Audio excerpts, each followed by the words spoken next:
Hello guys, el día de hoy estuvimos trabajando con la página 91, page 91, and we have to help the girl. Vamos a ayudar a esta niña. She's cold. She's really cold, and we need some things to get her a little bit warmer, okay? Vamos a hacerla que se siente un poquito más calientita. Entonces, what we need to keep warm, what we need to keep her warm. Oh, well, I think we need the coat. I think we need a hat, the scarf. Look, gloves. Okay, what about the soup?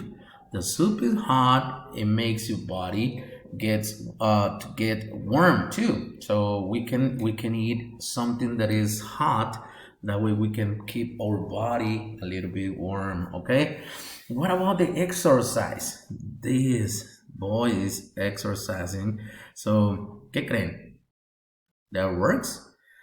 Yeah, yo creo que sí funciona. Entonces, we have to match the things with the girl, like this, scarf, ok, todo lo que ustedes creen que nos sirve para que ella se mantenga caliente, ok, because she's really cold. Bueno, eso fue lo que hicimos con nuestro libro, pero también practicamos un poquito con esta actividad. Déjenme se las pongo.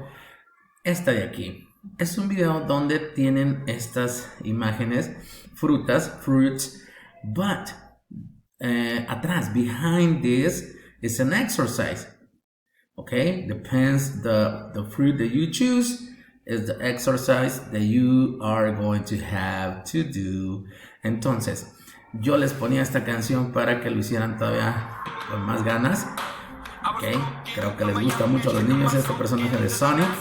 And we have that song con Sonic.